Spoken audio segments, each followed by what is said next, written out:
October 23, 2009. A massive explosion rocked the Carribean Petroleum Terminal facility near San Juan, Puerto Rico. Gasoline overflowed and sprayed out from a large above-ground storage tank, forming a huge vapor cloud which ignited. The explosion damaged nearby homes and businesses. Petroleum leaked into the surrounding soil, waterways, and wetlands. Fires burned for more than 2 days, destroying 17 of the facility's 48 storage tanks.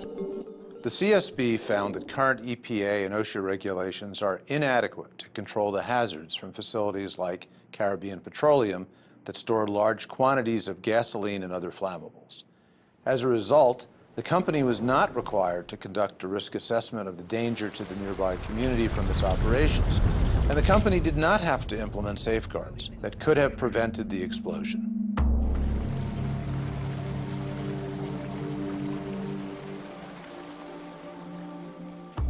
On Wednesday, October 21, 2009, Carribean Petroleum Corporation, or CAPECO, began a routine transfer of more than 10 million gallons of unleaded gasoline from a tanker vessel docked 2.5 miles from the facility. The only storage tank that was large enough to hold a full shipment of gasoline was already in use. As a result, CAPECO planned to distribute the gasoline among 4 smaller storage tanks. This operation would take more than 24 hours to complete. During transfer operations, one CAPECO operator was stationed at the dock, while another monitored valves controlling gasoline delivery at the terminal. At noon the next day, October 22nd, the operators diverted the gasoline into tanks 409 and 411. CAPECO used a simple mechanical device consisting of a float and automatic measuring tape to determine the liquid level inside the tanks. An electronic transmitter card sent the liquid level measurements to the control room. But the transmitter card on tank 409 was out of service, so operators were required to manually record the tank level readings once every hour. At 10 p.m., the night of the 22nd, as tank 411 reached maximum capacity, operators fully opened the valve to tank 409. At that time, an operator read the level of tank 409 from the side gauge and reported it to his supervisor. The supervisor estimated that tank 409 would be full at 1 a.m. But shortly before midnight, tank 409 started to overflow. Gasoline sprayed from the vents, forming a vapor cloud and a pool of liquid in the tank's containment dike. The CSB determined that a total of nearly 200,000 gallons of gasoline, the equivalent of 20 full tanker trucks, was released from the 6 vents on the tank. On a warm, windless night, the gasoline vapor cloud grew to cover an area of 107 acres. At midnight, the tank farm operator was ready to perform the hourly check of tank 409. But before reaching the tank, he noticed a strong odor of gasoline. He alerted the dock operator to shut off the flow of gasoline to the tank. The tank farm operator and another operator met the supervisor at the edge of the terminal.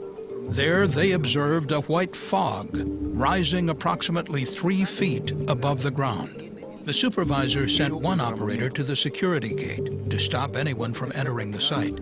Then the supervisor and the tank farm operator drove to an elevated point away from the cloud to try to identify the source of the leak. Meanwhile, the pooled gasoline flowed through open valves in the containment dike toward the wastewater treatment area.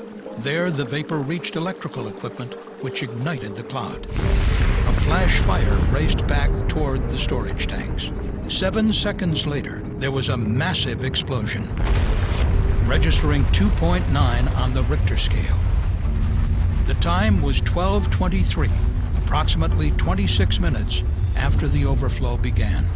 Soon, 17 of the facility's storage tanks were engulfed in flames.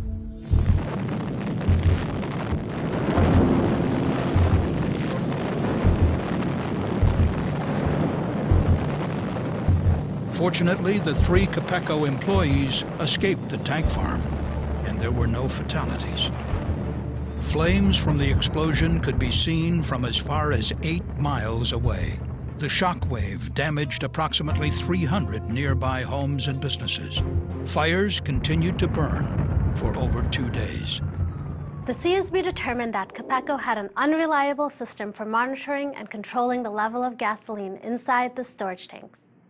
This set the stage for the incident. The CSB found that the float and tape measuring devices used by CAPECO were prone to mechanical failure. These devices were poorly maintained and were frequently not working on multiple tanks at the same time. Also, the CSB discovered that lightning strikes and cable breakages often disabled the electronic transmitters that sent tank-level measurements to the control room. CAPECO routinely took weeks to repair problems with the level monitoring system. Instead, operators checked tank levels hourly and manually calculated the time it would take for tanks to fill, potentially introducing errors. We found that the float and tape measuring system was the only control system CAPECO used to avoid overfilling a tank. When that system failed, the facility did not have additional layers of protection in place to prevent an accident. Phil Myers is a nationally recognized expert on above-ground storage tanks who assisted the CSB investigation team. The concept of layers of protection has to do with safeguards that are in place to prevent an incident. Most tank filling operations are, for the most part, governed by a single layer which has to be backed up with other layers.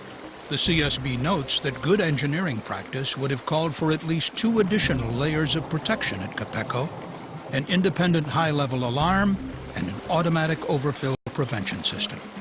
An independent high-level alarm can detect and alert operators to the danger of an overfill, even if the primary system for measuring the tank level fails, as it did at CAPECO. An automatic overfill prevention system goes even further and can shut off or divert the flow into another tank when the tank level is critically high. The CSB investigation concluded that if both of those systems had been in place and had been properly maintained, this serious accident most likely would not have occurred. But the CSB noted that petroleum storage facilities are not regulated under the same process safety management regulations as oil refineries and chemical plants, handling the same flammable chemicals.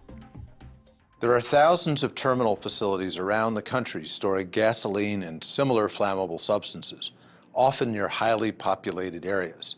That's one reason why these facilities should be covered under EPA's risk management program, which would require those companies to develop off-site consequence information to allow the public to learn about potential dangers.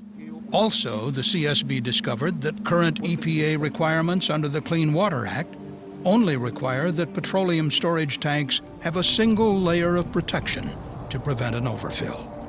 In the United Kingdom, in 2005, a similar explosion occurred from overfilling a gasoline storage tank at the Buncefield terminal north of London.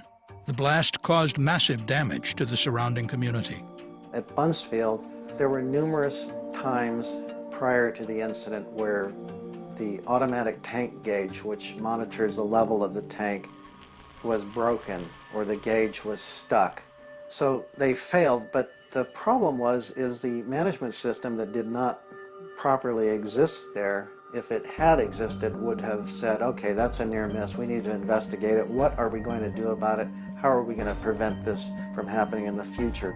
The Buncefield accident resulted in a major investigation and stricter standards for automatic overfill prevention systems in the United Kingdom, using what are called safety instrumented systems, operating at a high level of integrity.